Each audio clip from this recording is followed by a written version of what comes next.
Cordial saludo, bienvenidos a este podcast. Mi nombre es Nelly Pérez Torres, estudiante de diplomado de talento humano de la UNAP, grupo 66. Vamos a hablar en esta tarde de este proceso de inducción y de entrenamiento y desarrollo de personas dentro de las organizaciones. Vamos a tocar diferentes temas como por qué es importante, en qué ayuda, cómo realizarlo, los temas que deben hacer parte de estos procesos de inducción en una metodología de pregunta-respuesta. Entonces, ¿por qué hacer un proceso de inducción? Las organizaciones en ocasiones olvidan la importancia del proceso de inducción para la misma empresa. Entonces, ¿qué pasa? Contratamos personas que pueden estar muy capacitadas, pero muchas veces desconocen el quehacer de la organización, para dónde va, qué quiere lograr, cuáles son los objetivos y lo más importante, por qué el trabajo que yo como empleado estoy desarrollando impacta el alcance de esos objetivos. Recordemos que tener empleados motivados ayuda a alcanzar más rápido las metas. Entre más comprometidos estén todos los colaboradores de la organización, pues más fácil y más rápido se alcanzan las metas de las mismas. Entonces, tenemos uno de nuestros autores, que es Robbins 2018, García, Solarte, Vargas y González 2010, que nos hablan de un proceso de socialización, dentro del cual está la inducción. Nos dicen que este proceso de socialización está compuesto por 3 etapas. ¿Cuáles son esas etapas? Entonces hay una primera etapa que es la etapa de preingreso. Entonces nos dice que igual a esos candidatos, a esos futuros colaboradores, tiene que dársele igual alguna información, como cuál es la misión, cuál es la visión de la organización, temas muy generales, la historia, para que las personas se enteren de a qué se están postulando, de qué es esta organización. Entonces, esto sería la etapa de preingreso. En la segunda, que es la etapa de ingreso, encontramos la inducción. Entonces, bueno, ¿cuándo empieza esa inducción?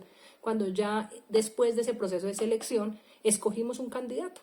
Ese candidato fue el seleccionado y se le informó que ahora va a ser parte de la organización X o Y. Entonces, en esa parte le vamos a hacer una inducción. Esa inducción, la mayoría de los autores que hablan al respecto de la inducción dicen que debe estar dividida en 2 partes. La primera es la inducción hacia la organización.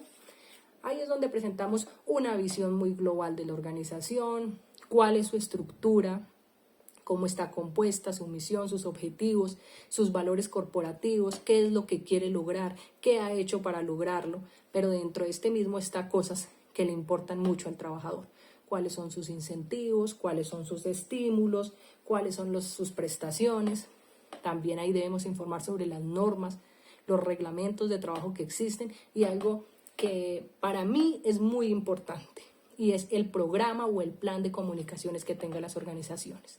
Si no hay una comunicación definida dentro de las organizaciones, es muy difícil que los temas avancen y fluyan.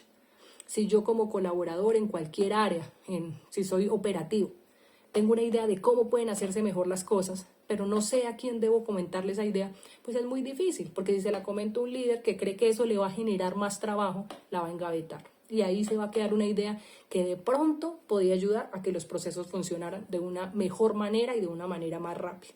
Entonces, esa parte de las comunicaciones es vital incluirla dentro de los procesos de inducción.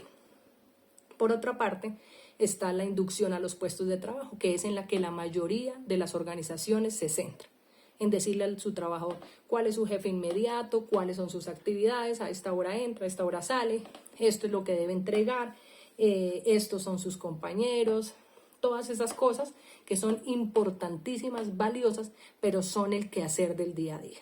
Entonces, siempre se debe explicar al colaborador cuál es la estructura organizacional. Si yo tengo una queja, si yo tengo una duda, ¿con quién hablo? Si es del proceso operativo, ¿a quién le digo? Esa parte es vital para cualquier organización. El que yo sepa con quién me debo comunicar y cuáles son los medios que puedo utilizar. Si yo tengo una queja, la escribo por el WhatsApp de la empresa, la publico en algún lado o voy directamente al área de talento humano y les digo tengo problemas para esto y para esto. Esta es muy importante. Y la tercera fase de esa socialización es llamada metamorfosis, porque está en un continuo cambio, porque, por ejemplo, cuando ingresé a la organización, el programa de incentivos estaba compuesto por A, B y C. Y resulta que ahora es C, D y E.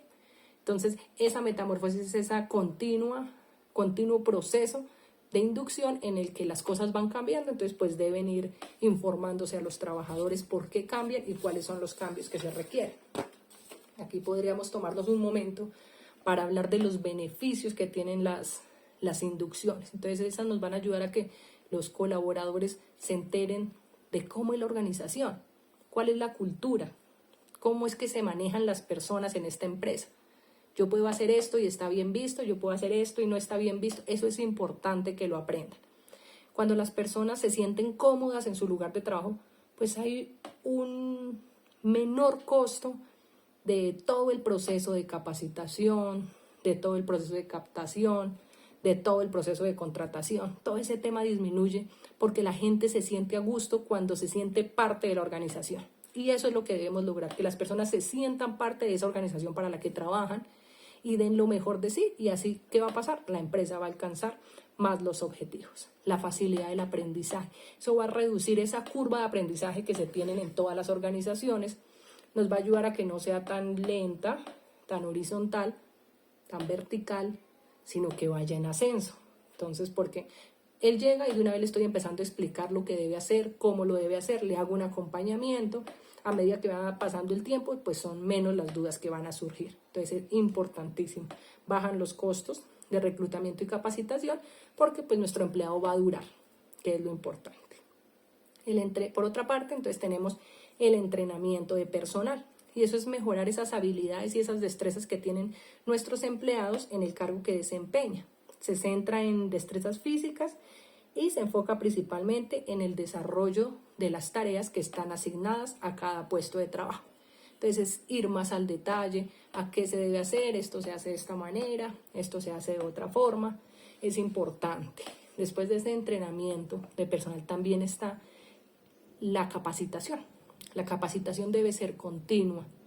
Se debe primero identificar las necesidades de esa capacitación, hacer un plan, un programa de capacitaciones, que no sea cada vez que a la persona de talento humano se le ocurra que la necesita. No debe haber un programa que ya esté estipulado. Con eso las personas van a tener claro en qué momento es su capacitación, cuál es su capacitación.